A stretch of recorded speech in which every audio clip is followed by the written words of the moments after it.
It is now time to elevate. Time to motivate them. Let's engage. It is now time to elevate. Hey everyone, thanks again for joining me for another episode of Engage, Motivate, and Elevate with me, your host, M.Ed Fox. What's really important to me is education. I unfortunately didn't come from a really strong parental force of you got to get an education, you got to do this way, you have to follow this path and this course. And so for me, I always felt like if I had finished college or, really been motivated to accomplish things from an educational standpoint, that I would have been so far beyond where I am today. And it's not to say that I'm not happy where I am today. It's just that I would have been further along. I know that for a fact. And it does take parents' support, parents pushing, having our own sense of urgency around accomplishing things and wanting, and a strong desire to want to be successful, which of course I do have, very strong entrepreneurial spirit. Always knew that I would be successful in whatever it is that I do. And so I want to, for the next couple of weeks, this week and then next week, I want to shine some light on the education system, not just here in Boston, but across the country, what these disparities that exist are, the differences between young Black and brown girls and young Black and brown boys in the educational system, the way that there are things in place that are meant to not allow us to accomplish our goals and our dreams and be successful. And I think it's important. I think it's important for us not only to just be aware, but also to guard our children against these types of things so that we can put them in the best possible position for success. I know with my son, I am pretty tough on him when it comes to his education. So tough that it probably annoys him a little bit, but it's important. It's really a crucial factor. One of my aunts, she did not give her children a choice. They were going to college, period.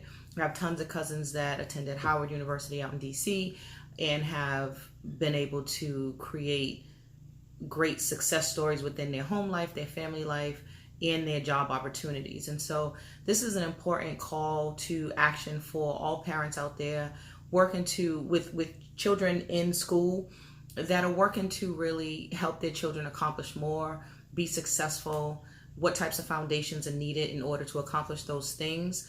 And I hope that you enjoy it. So stay tuned in.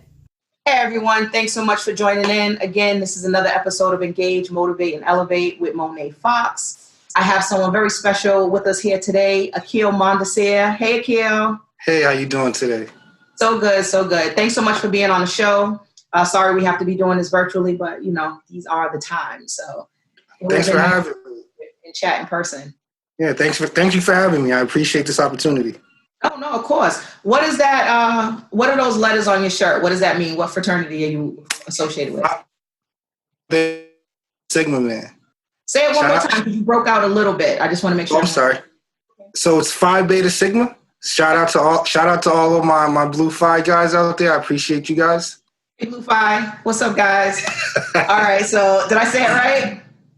Yeah, but you're not supposed to. But we'll make an exception. We'll make an exception for you. Don't worry. Oh, no disrespect. I apologize. When I was in high school, they had I was in a sorority, which was the Little Sisters of. Oh, please don't say this wrong. I'm gonna say it wrong, but we were called the Arcanettes. We did step shows and stuff. I think it was Zetas. I think we were the Little Sisters of Zetas. So it was pretty cool, man. But I didn't do it in college, but it's an awesome thing. So funny you say that. So the Zetas are actually our sister sorority. So we're I kind of assumed because of the blue and white, that's what we was wearing so I kind of thought, but I didn't want to get it wrong again. All right. So Akil is here because he is the Bedford Public School System MECO Director, right? It's a mouthful, but I got it right. And he's going to talk to us about education in Boston Public Schools, like how he grew up, also what's happening in the Bedford Public School System, what's happening with the MECO kids. And so we are going to dive right in. You ready? As much as I will be. Let's go.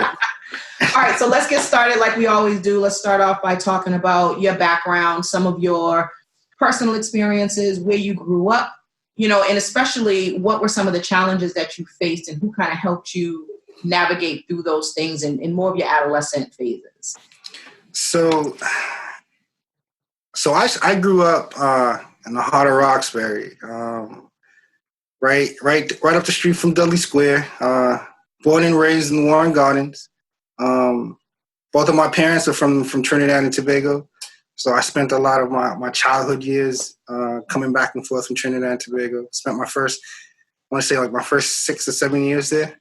Moved back to the States. Lived with my grandmother back in the time, late 80s, early 90s. Went to school at the Agassiz School in JP. From the Agassiz School, ended up getting signed up for the MECO program in Bedford. So I started my middle school years, John Glenn Middle School in Bedford, Mass. I tell the story to people whenever I'm talking to everybody. I tell them that I loved the 7th grade so much I did it twice, so I got kept back. That's when getting kept back was an actual thing. So and then I graduated from Bedford High School. I still live in Roxbury to this day. Still live in the same neighborhood. Have some of the same friends as I did growing up. So yeah. Okay, so how do you said that you went through the MECO system yourself, and I know you also do other work with other boys as well. Talk to us about that so I don't get that wrong. Just tell us what you do in your other role. All right, so for the last 15 years, I've worked for a residential program called the Brandon School and Residential Treatment Center. And it's a program for at-risk youth who either have 1 foot to DYS or jail, or 1 foot trying to get home and trying to be either adopted or reunified with their parents. Like I said, I've been doing that for 15 years. I was the program manager for 14. I actually just stepped down last September, but I still work there. And what we do is I oversaw a program that had kids the ages of 12 all the way up to 19. And we tried to teach them ADLs, which is assisted daily living skills. We tried to help them find jobs, try to help them reintegrate into the community, and just kind of show them a positive way or a positive light, into how they should handle, 1, being a Black male in society right now, and 2, just being able to handle their emotions and things that they're feeling and going on. That's great work too. So, and I commend you for staying with it for so long, because I know it probably has an abundance of challenges. I want to ask this question because you do both. So Bedford, for anyone that doesn't know, it is a middle suburban class of people out there, right? That's fair. And because you work with at-risk youth in the other job, what are some of the first similarities that you find in just with boys in general? And then what are some of the differences that you see between the two different frameworks of your jobs? So they're both the same, right? So similarities and differences. I want to say I don't really see any difference other than you have some. So I'll take the residential program for starters, right? I can go into a situation where there's a young man who may be struggling for an abundance of reasons, but nothing to personally do with him personally, right? So it could be the fact that he is loaning for a family that he doesn't have, and he wants that, and so he acts out. Or trying to navigate the world, being in, bouncing from programs to programs from the time he may have been 5 years old and he may be 15, 16 right now, trying to, break through like what it's like to be an actual teenager and getting ready to like transition to adulthood and, wanting to rebel against that. And then same thing working in Bedford, working with the students that I work with. they would typically come from, a nice home, right? Maybe mom and dad, sometimes grandparents. But they're also struggling with the same issues and same struggles that they have, and wanting to have some freedom and wanting to have identity. I think one of the differences is that, a young man in a residential program is growing up with 10 other boys in the house, alarms on the doors, staff telling them when, they can play video games and when they have to go to bed and when they have to turn in their cell phones, to, the kids who are from, Bedford and living in Boston, who, they have the newest Jordans, they get to go home, they have a curfew, they probably get allowance, or they have a job and not really have too much of that structure. Right, right. And so with the MECO program in itself, you as a director, talk about some of the responsibilities that you have in Bedford as a director? Like how do you specifically work with the children out there? So I oversee the entire program, so that's K through 12, which I should have mentioned earlier. But I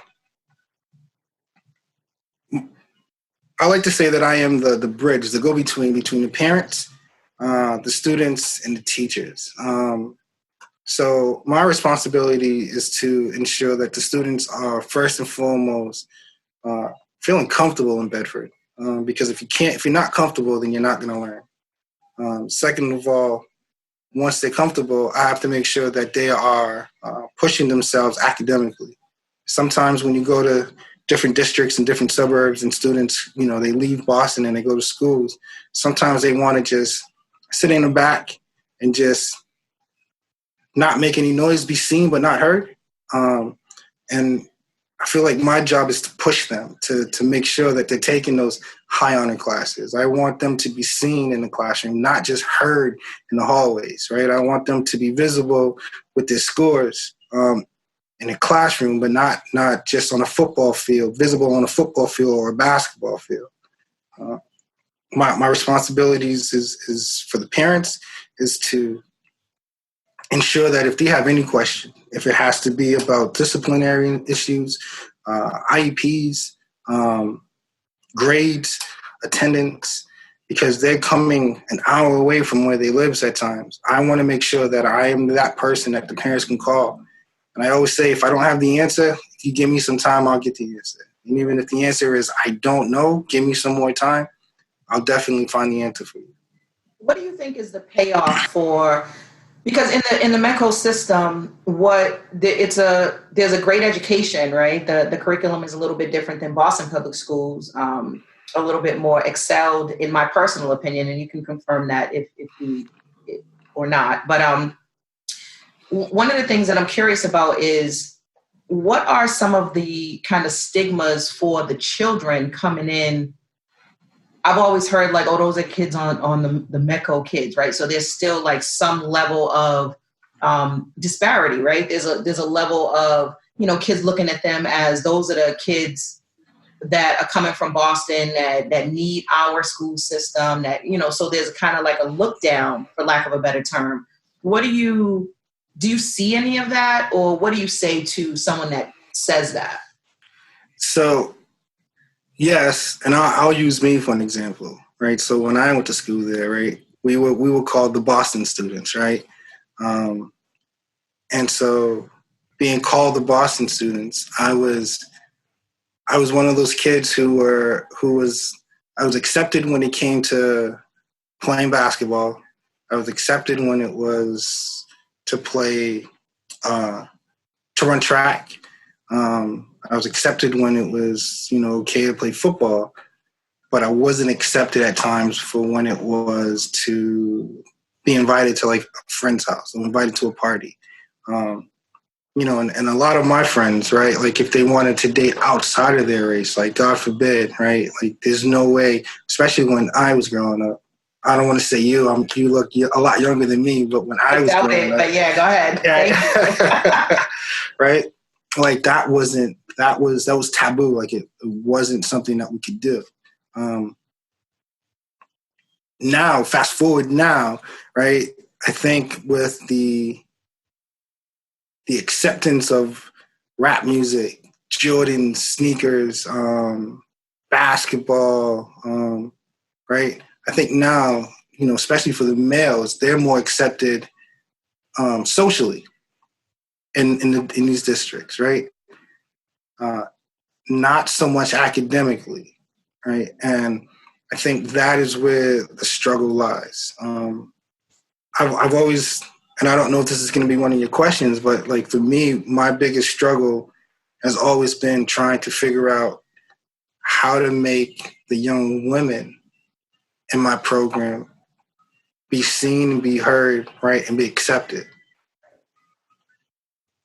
Now, your team primarily, they're white women. Your administrator is a young white woman or older white woman, right? Like, so it's difficult. Is that wrong? What do you mean? Your administrator, the woman that sends out your emails, your secretary. I'm not sure. Oh, yeah. Okay.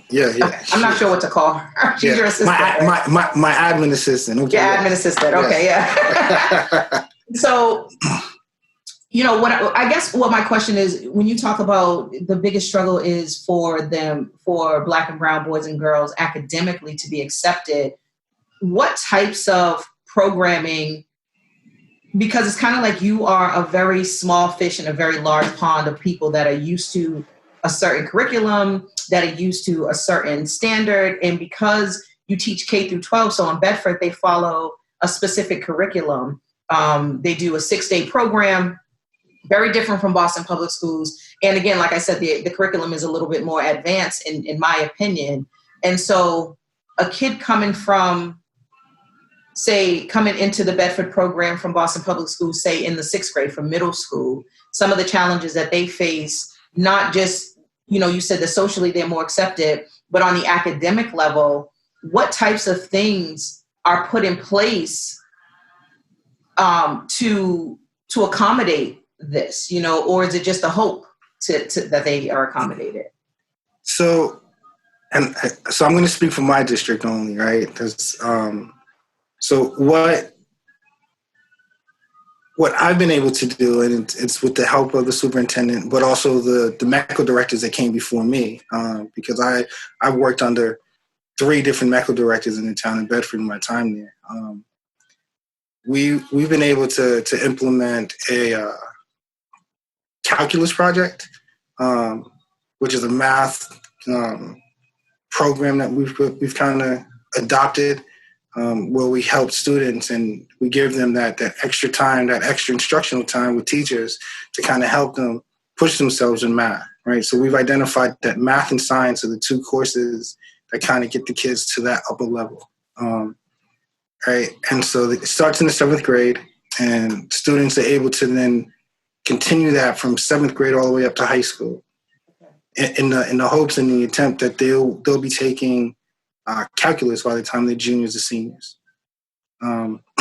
Matters who educate, Marcus Garvey felt like schools should be segregated, that we should be teaching our own. Do you feel that there is any, and not that if you don't, you're going against Marcus Garvey, but do you feel like there is any importance to that, or do you feel like it doesn't really matter? So my belief is that there should be more educators of color teaching students like ourselves, but also teaching non-students of color also. I feel like if there was a way, and I know we're in the North, right? I think it may be a lot different in the South, right? But if we were able to pull students in from when they're in 7th, 8th, 9th, 10th grade, right, and kind of get them to the idea of teaching, especially students of color, I feel like that would make such a difference because, and it kind of goes in line with the question you asked me, but we need to be able to see ourselves, right? So a lot of students of color, they see themselves as basketball players, rappers, football stars, TV hosts, right? Like the things that we see is what we kind of project ourselves to be. I say something about TV hosts. No, I'm just joking. I'm joking. Right. Right. But because we project what we see, right, if we don't see ourselves in the classroom, then we never can see ourselves becoming educators. So, and I think that it is less supported by teachers that or educators that are not Black. I think that they, because, you know, like you said, because the social acceptance is there, or even like the athleticism that is supported and kind of groomed, like, oh, you're a great athlete, or you're fast, or, you know, so let's do that. I think that the whole idea of becoming a lawyer or an archaeologist or, you know, whatever, right, it's kind of just not even discussed. You know, the options are not really provided. And so children are still, although they're getting a great education, are still not equipped with the idea of their own possibilities, you know. And I think that when, especially starting from middle school, I would say like the 7th grade, like you mentioned, with your calculus, is that what it's called, the calculus program? Calculus project, yep. Right. And so I think that especially starting around that age group, it should start to be kind of ingrained in the children. Well, hey, listen, you know, there are an abundance of possibilities, and you have the potential to accomplish any of these things. I definitely agree that there should be more educators of color. And so what would you, if you had to start an initiative to bring in educators of color, what would that initiative look like? Like, how do you motivate somebody to do that? Have you thought about that at all? So I'm actually working on that right now as we speak. I've been doing it for this is my 2nd year doing it. What I've been doing is I've actually been tracking students who graduated from the MECO program, primarily from Bedford, but from other districts also, and then seeing where they've been going to school, seeing if they've been going to HBCUs, seeing what their majors are, and kind of reaching out to them and being that resource to them and saying, hey, like, you know, school, like education, did you remember what you had to go through, right? Like, you don't want somebody to go behind you that's dealing with the same exact thing. And so I've been actually going out and doing recruitment tours, trying to recruit educators of color to move either back to Boston and or, you know, teach in Bedford so that they have the opportunity to come back. One thing that I can say I'm proud of is that I have actually had, so I've had 4 alumni. I'm not sure which one it is. I'm not an English teacher. My apologies.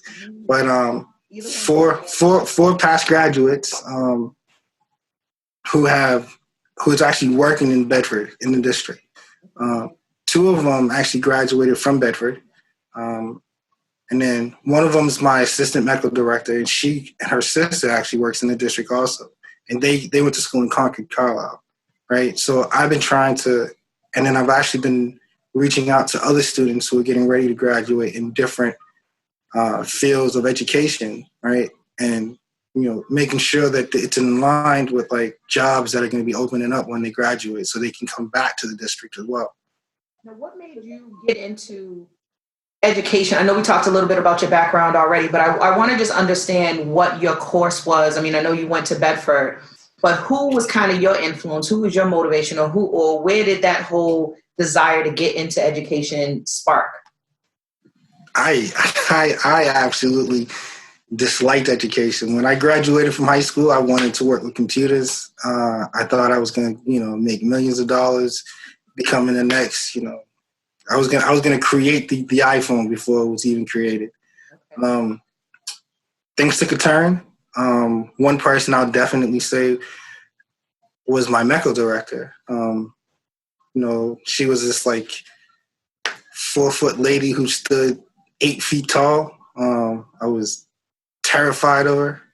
And I'll never forget when I graduated from high school, she wrote me this letter, right, telling me how, like, you know, she saw me doing great things, and I should always consider, you know, thinking about a career in education. I didn't. And then fast forward so many years later, I get a friend request from a history teacher who invited me to her retirement party. And she asked me if I ever thought about coming back and working in school. She felt that, you know, I had a great story to tell and the kids would be able to connect with me, and I told her no. She introduced me to the principal. I had an interview, and the principal, he took a shot, and he gave me a job.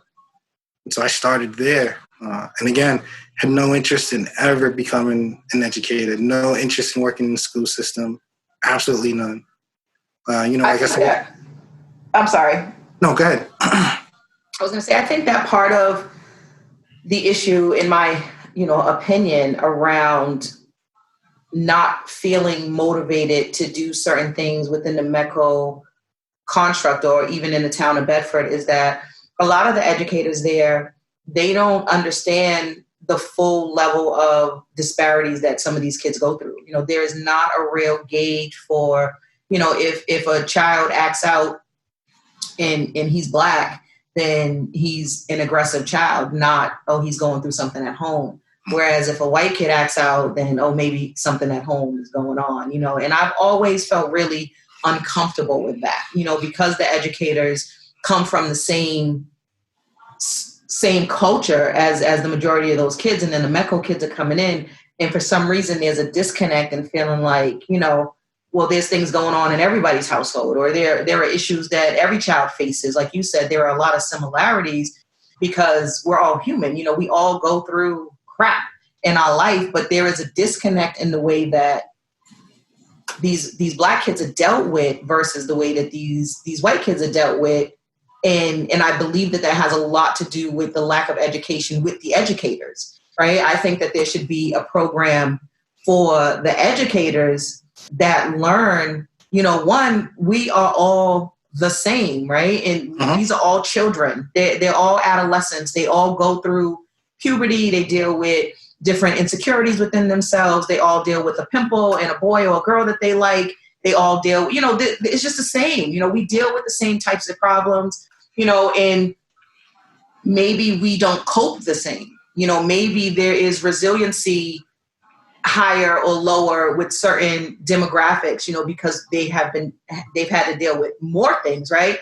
But I feel like there's a real disconnect in the educators, and I don't think that there's, and again, this is my opinion, a lot of great effort made for the educators to be educated on how we deal with these children, or we should be dealing with these children the same. There should not be a different protocol. We invited them into the district. We should treat them the same. In order for them to feel comfortable, we as the leaders inside the school district should not be different. What do you think about that? Do you see that in Bedford?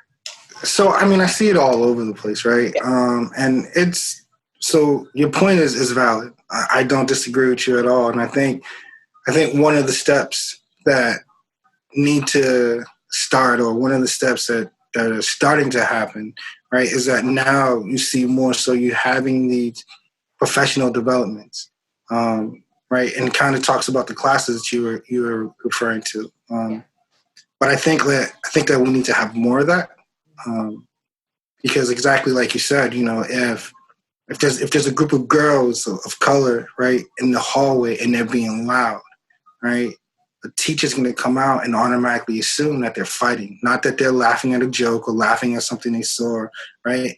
It's, oh no, those group of girls, they're being loud, right? And if it's a group of girls who are, white students and they're laughing and joking in the hallway, the teacher sees it, they're not going to automatically assume that, they're getting ready to fight. They're just going to be like, oh, they're just laughing. It's fine. It's not a big deal. Right. And that's a valid point. Like, we've had issues like that in Bedford, right? And I'm sure other districts, that have the MECO program, they've had those issues. And trying to figure out exactly what needs to be done is hard, right? Because you can say all the right things when someone's watching, right? Right, but you also have this, this unconscious biases, right, about yourselves and what you think and how you may feel, and you carry that. I don't disagree. I believe and I feel that, like, what we should do is we should start teaching the educators who are going to be educating our students before they start teaching our students, right?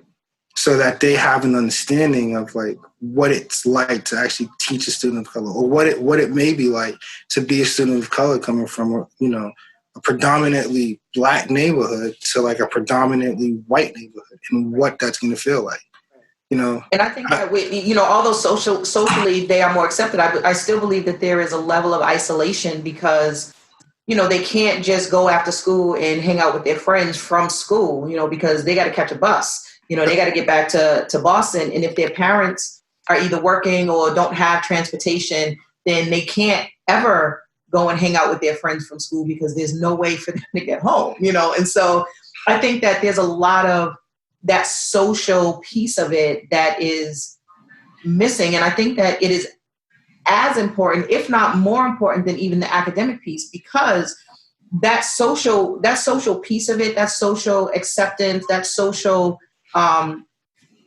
relativity, I think that kids carry that inside themselves a lot more. They recognize that they are separated or being looked at differently or being treated differently. And so that's something that they will carry within themselves and maybe not feel like they should discuss because it's coming from an educator, it's coming from a teacher. So they don't know that that's something like, well, it's still not right and it shouldn't be acceptable and it should be addressed.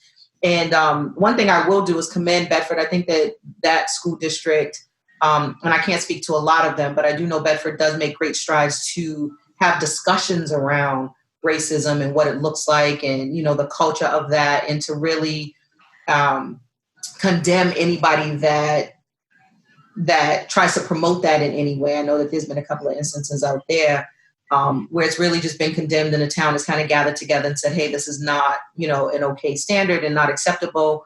One of the things that's always troubled me is the effect, right? The conversation that these Boston parents now have to have with their children and say, no, it's okay. You can go to school still. I think it's hard. It's really a difficult thing, and I think that it's great that you're doing work on trying to bring students together.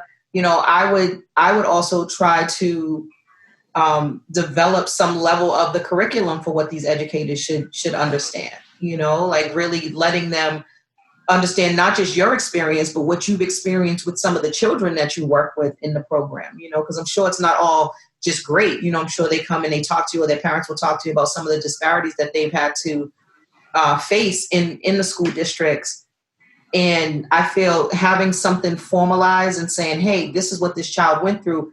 This is the way to deal with that, or this is the way so this child will not have to deal with this. I think that putting something like that in place is really essential in this day and age. What do you think about that? So I agree. We've actually done that. So we've had students who were students at the time talk about their experience. We've also had students who graduated come back and talk about their experience and what that was like and how that made them feel. Before the pandemic, we had a professional PD day, and I actually spoke about my experience, not only as a student, but also as a staff member, coming back into the district and working and saying, and letting the entire district know that I didn't feel comfortable, right? That even though I was an adult, right, there were people in the district that I worked in that made me feel inadequate, made me feel as if I didn't belong. And if they can make an adult feel that way, I can only imagine what they're doing to a young mind who's trying to navigate so many different things, right? Sitting in a classroom and them not feeling comfortable, them not feeling accepted.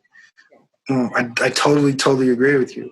That's like a type of mental trauma, we are traumatizing these children. Mm-hmm. One thing I want to mention, because you made light of it, is the social piece. And I had said, that one of the most difficult parts of my job is dealing with the young ladies, right?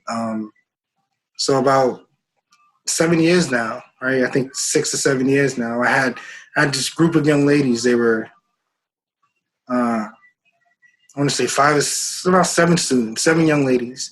And they kind of gave me this aha moment, right? That kind of, made me figure out that I needed to start changing something up. They wanted to go to their junior prom, right? Something as simple as a junior prom, right? They wanted to get dressed. They wanted to put on their makeup. They wanted to dance. They wanted to have fun. The school district, they have a policy that you have to be in school for for the first 3 periods of school in order to participate in any type of formal event. So the young ladies, they came to me and they said, that's not fair, right? We live in Boston, right? So that means we would have to come to school, wake up at 5 o'clock in the morning, come to school, go through our first 3 classes, find a way to have our parents leave work in the middle of the day, come pick us up, take us home an hour away for them to get their makeup done, their hair done. Then to turn around and fight traffic. And I'm sure you know what the traffic's like in the afternoon to get back to Bedford, right? In time to make it to the junior prom, because they all have to take the same bus, right? You have to get on the school-issued transportation to go to the prom. Right. And I agreed with them. And so we couldn't change the policy right then and there, but I had to figure something out. And so I got the okay from the administration and the superintendent to call it an in-school field trip. So the students, those young ladies, were able to leave school not during the end of third period, but the end of second period. We took a field trip. I was able to take them home, right? School-issued van or town-issued van, take them home, right? And then bring them back so that they can get dressed, they can get their nails, their hair done, take pictures with their parents so they can smile. All the great things that, kids want to do to feel, right, as a kid. And so then that kind of trickled down into what we were going to do for seniors, right, and what the senior prom was going to look like. And so the district had the decision that whatever transportation that was going to, pick the kids up from the school and take them to the prom, that transportation would have to go to Boston and pick the students up as well. So if it's, the limo coach, the kids they didn't have to rush to get to Bedford and fight traffic. And, they could take their time to take their pictures with their parents, their loved ones, and then the bus would pick them up and then it would bring them to Bedford. And then once the prom was over, that same bus, the students were able to get on the bus and bring them right back into Boston. Good. And is that something that you've continued to do throughout, or is that just, yeah? Nope. Yep. So that was one of those social things that kind of gave us, the aha moment of like, where's the equity, right, for the students from Boston if we're saying that the kids have to be in school for the first 3 periods? Right. I think that that's great. I think that there are a lot of programs, even after school programs, out in Bedford that do not allow children to participate, with their friends and in those types of things. I think that there is a lot more work to be done on creating equity for the Boston-based children. I know that one of the biggest things, and this is something that I've actually been challenged with, and was transportation. Not having enough bus stops, not, for it to not be convenient. You already said that these kids are waking up at 5 a.m., and then the expectancy of academics or the purpose, giving them purpose for their academic levels, right, is not really instilled. And then you got them getting up at 5 a.m. And so it's even less of a motivator because they're tired. They're tired to get up that early and to go. And I know that you and I had discussed this in the past about, because one of your children, I think your son, your daughter. Yeah. Okay. Daughter, and so she has to get on the bus. She has to participate in that whole thing with the rest of her classmates. And I know that that's something that's really important for you. And for me, because there wasn't a bus close to where we live, I actually ended up having to transport my son every day to Bedford myself, and pick him up at the end of that. So in terms of transportation, I know that that's more like the town, but what are some things that you feel can be done? Can petitions be made? Like, can we, what types of things can be done for parents to resolve some of those transportation issues, whether it is not enough bus stops or that they're not convenient? Because some parents still don't have transportation and will need to be able to get their kid to the bus stop regardless. And the bus stops are very few and far between in Boston. There's maybe like 6 or 7 in the whole city. So, the parents got to get their kids to those bus stops, and it's not always a convenient thing for them to do. So the price of a good education or a better education than what Boston Public Schools offer is not only just getting up early, but it's super inconvenient in the way that parents can even get their children to the bus. So I will say that transportation is always an issue for any, even Boston Public Schools, right? Like Boston itself is as big of a hub it's becoming extremely small. It's being, we're getting flooded with so many people moving in. For transportation issues, one of the things that's difficult is that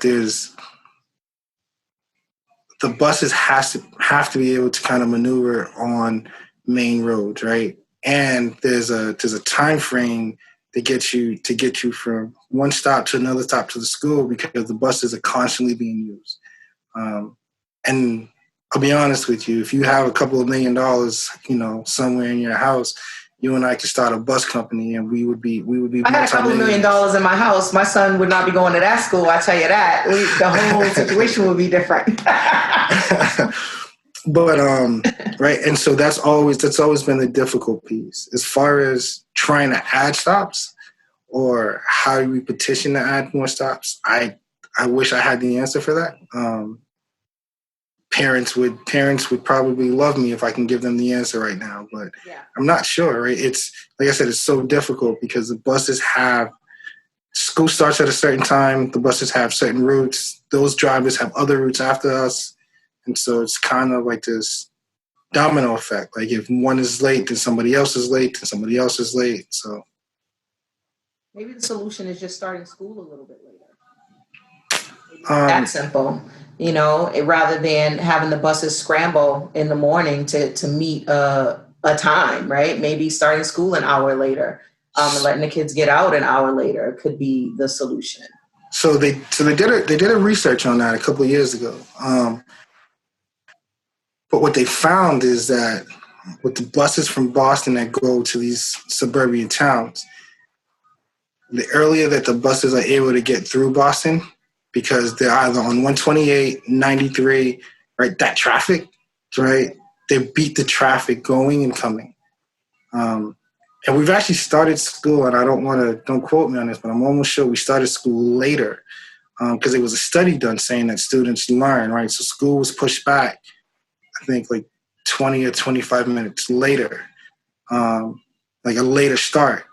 But again, if my buses were to come to Boston an hour later, it would hit the traffic from all the buses of all the BPS students that are going to school, all the parents who are getting up, trying to get their kids out to school or themselves to work. And then that traffic on 128 or 95 will kind of just impact everything. So yeah.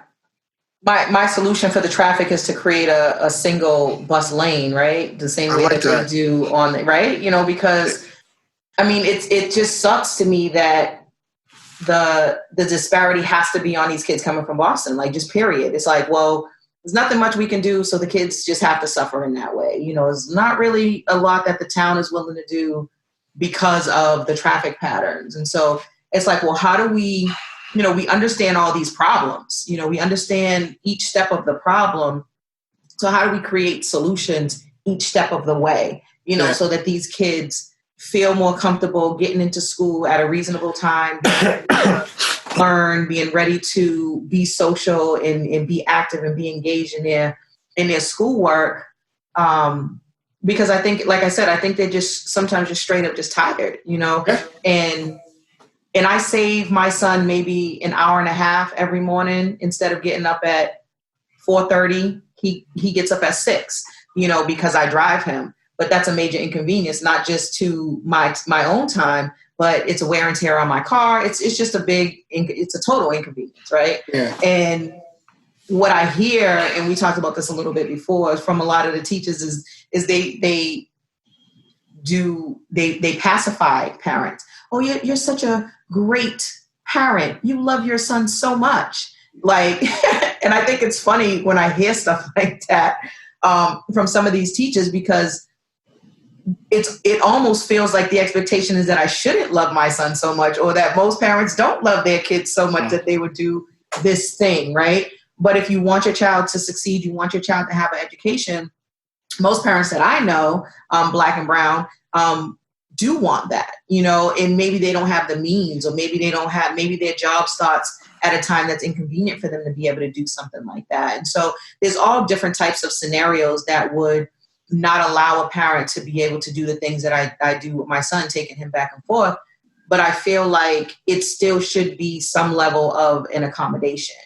For me, it's just easier to take him. The first bus stop for my son is actually 20 minutes in the opposite direction of the school, and the school's 35 minutes from my house. So essentially I'd be driving him 20 minutes for him to drive through Boston an hour to get him back, so it just didn't make sense for where we live, but that's not everybody's situation. I think that a lot of parents would really benefit from some level of I give a kudos to you, to every parent who sacrificed, right? I think the idea is that parents don't care. I think that's a falsity, right? Parents, I tell my parents this, when their students are graduating, right? Parents are graduating with them, right? Because it's from the time that you've enrolled your child into the MECO program, Concord, Lexington, Bedford, it doesn't matter which program it is, right? From the time you enroll them and those 5 a.m. morning wake-ups, like, you're up with them. You're waking them up, right? If they play a sport, you're picking them up. Right. So it's not just their graduation, it's your graduation. Right. Yeah. So I commend any and every parent who has to go through, the struggles of early wake-ups. I was talking to my administration team, trying to get a sense of like the attendance rate. Right. And I was saying that I can almost guarantee that, like, students who come from Boston probably have some of the highest attendance rates, right, in these districts, because they're always there, right? As much as they may hate it, as tired as they are, as much as parents are tired, those students are always there. They get up, right? They overcome so much adversity, right? They excel in ways that we don't give them credit for. Right? But they're always in school, right? Regardless if it's snowing, if it's a 2-hour snow delay, if it's raining out, right? Doesn't matter if they've seen, some horrific things that happen in Boston. Like, these students are getting up every single day and they're going to school, right? So I agree. I think that those parents should definitely be commended. I mean, there's a lot of work and effort that goes into not just applying for MECO, but waiting, to get approved and then being assigned to a district. And then there's just a lot of planning that goes into that from the parent side as well. So I definitely commend those parents. But I do think that also more should be done from the school districts if we are trying to create this, kind of holistic way of teaching, and bringing in and providing an opportunity for inner city children to gain a better education. I do think that there should be measures taken to make it a little bit easier. I do think that there are steps that can be taken to accommodate that. And it's unfortunate that it just persists as a problem. It's not really a roundtable discussion around solution, which is what I would recommend, that the superintendent and other districts kind of talk around, what makes sense, and seeing if there is a different bus company or transportation company that can accommodate something different, or, I'm sure that there's a solution. I don't know it off the top of my head. I wish I had thought a little bit more about it, but I'm sure that there is a solution, because there is one to every problem in my heart and mind. So I do believe that there is one, but it does take a lot of thought around it and people really wanting to. I think that the desire has to be there from not just the inner city kids. I think the desire has to be there in the districts. How do we create this equitable balance. Like, how do we do it? And it really needs to be a strong desire from the school districts as well for any type of change to really be accomplished. I agree. So what do you say to, these young boys and girls that are interested in education? Where did you go to school? What was your course of study? I know you said you wanted to be in technology, build computers and things like that. So when it came to education, what was your course of study? So I started, once I decided education was what I wanted to do. I went to school at Framingham State.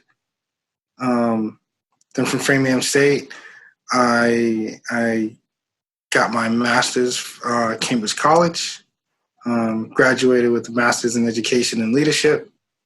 The courses I took was, so I'll start off by saying I don't think that I could teach, right? I don't think that teaching is for me. I love working with students. I love seeing them excel, as you can tell with both the jobs that I hold.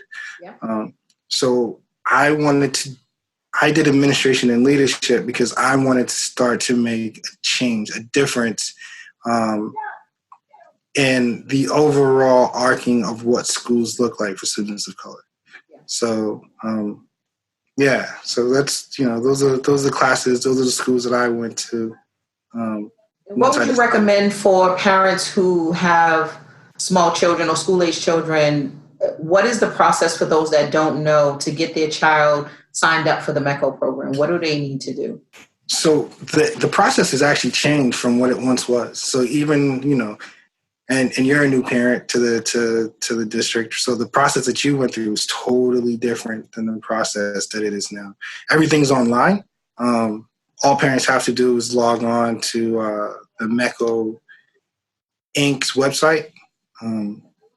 And basically you can submit and download all your information right online. So there's no more going into the office. There's no more meeting with the secretaries and bringing stacks and stacks of papers. Everything is just downloaded right there online. One thing I will say is that with the process changing, it's now a lottery process. So every year you have to reapply, right? Wow. So it's not just, my folder's up to date. I'm just going to leave it there, and I'll just bring in a report card every year. Every year you must reapply for the process to start all over again. Wow. And if you're not accepted, then you reapply for the following year, and you can continue to reapply every year. Do parents get an option on where their child goes, or is it based on the school's availability to accept new children into that grade? So it's based off of the school's availability. However, we do our best to keep siblings together. Okay. So, and if you have a sibling who's in 9th grade and you have a sibling that's in kindergarten or starting kindergarten, right, the possibility of those two siblings being paired together is a lot greater. But it may be a district that you may not be interested in, right? You may have heard some bad things about Bedford and you're like, I'm all set. So then if you decline, again, you have the option for the next year to re-enroll and try all over again. Yeah, I was hoping that my son got into a district that was a little bit closer to me, but that's okay. I'm not going to complain. I'm glad that he is able to get the education that he's getting. I remember that conversation. I remember our conversation. We met this summertime. I remember it well. Yeah. Yep. Yeah, I'm kind of central to Newton and Brookline, Yeah. But that's okay. I think that Bedford has a lot of great educators. I love the guidance counselors out there. I'm glad that you're out there. I think that it's important to really have men that are showing other, Black boys and girls what it looks like to be successful, what it looks like to accomplish great things. I think it's unfortunate that there are other adults that would make not just the children, but other adults feel uncomfortable or inadequate. I think that is a sad piece of a very great story, but it does also tell me that there is a long way for us to still go in creating this equitable version of education in this country, really, not just in Boston. So there is definitely a lot of work to be done. But Akil, I'm so grateful that you were able to come on the show. I thank you so much. I'm sure all of our viewers and listeners thank you as well, and they've gathered a lot of information. If you want to enroll your child in MECO, it is now online. I actually prefer the old process. Even though it was a little bit daunting having to go down, I believe in relationships, right? So I'm a person that I want to go in and talk to you and tell my story and let you feel me so that you want to help me, that type of thing. So I actually really enjoyed that piece of it, so it is going to be a change for some of these parents coming in, bringing their children in now. And how soon before, this is my last question, before your child starts school, like begin school from K1, I guess, can you apply, or do you have to do it the year that they're getting ready to go into school? So you have to do it the year they're getting ready to go into school. Because everything. So basically, the system is going to kick everybody out after like October 25th, I think, and then the process starts all over again for the following year. So if your child is turning 5 before September 1, let's say in July. Yeah, you can start to enroll your child by then. Okay, I said it was the last question, but I do have another one. Go for it, no problem. No worries, go for it. So, I think I forgot the first one that I was going to ask around the schools. I forgot that first one. But just to close out, I want to know: is there anything that you want to say to the community, your fraternity, your loved ones, before we sign off for this episode? Put me on the spot. That's loaded, right? That's loaded. Right? So first off, I want to say thank you for the opportunity to have this conversation, not just with you, but with everybody else. Second of all, I want to say, to my fraternity, to my organization, Omicron Chi Sigma, I appreciate, your unyielding belief in me as being a director of education for our chapter. I've been afforded an opportunity to help a lot of young men because of, this organization. To my loved ones, I think, it goes without saying. They know I love them. They know that, they can always call me for whatever and whenever. And to the families and everybody that's watching this, I hope that this is impactful to you. I hope that this something resonates with you guys, and that you guys are paying attention, right? I always say that, educators, right? We are given the task of teaching the young minds of tomorrow today, right? And as adults, right? And as parents, right? We are responsible, right? To make sure that, our kids, right? They're getting a little bit further than what we are, right? Like that's our job. So I'm hoping that this is that too, and this gives them the opportunity to see that. Well, I'm sure it is. I'm sure it's definitely helping a lot of people, even gaining more information and knowledge around not just what the school districts look like, but how they can actually get their children involved in these things. So, Akil, again, thank you so much for being a part of the show. We'd love to have you back at a later time, and talk a little bit more about any progress that's being made. We'd like to stay up to date with and current with what's happening. And I want to make sure that our community is aware so that, this platform is really created to really bridge those gaps, right? So that people don't have to always necessarily go looking for information, but we provide it for them right here on the show. So thanks again. Thank you. All right. And we'll see you next time. All right. You have a great day. You too. Thanks again for tuning in to another episode of Engage, Motivate, and Elevate. I'm your host, Monet Fox. You guys remember to stay tuned in. It is now time to elevate. Time to motivate them. Let's engage. It is now time to elevate.